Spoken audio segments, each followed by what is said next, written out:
C'est la première aide-soignante travaillant dans un EHPAD. Officiellement décédée, elle a succombé au Covid-19 à Mulhouse en début de semaine. Cette mère de famille avait 43 ans. Ses proches témoignent ce matin sur RMC. Alfred Orange.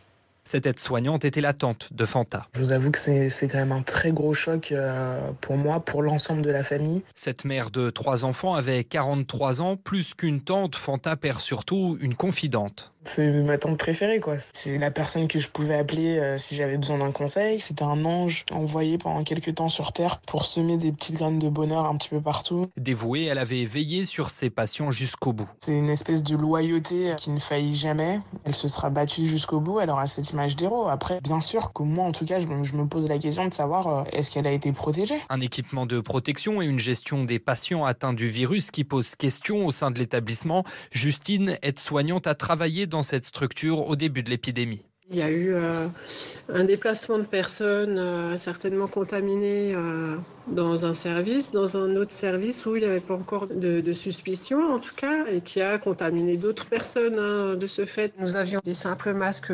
chirurgicaux. Voilà, je veux dire, c'était un masque par jour, quoi. C'est vrai que c'était pas rassurant. De son côté, la direction de l'établissement assure avoir toujours respecté les règles de sécurité.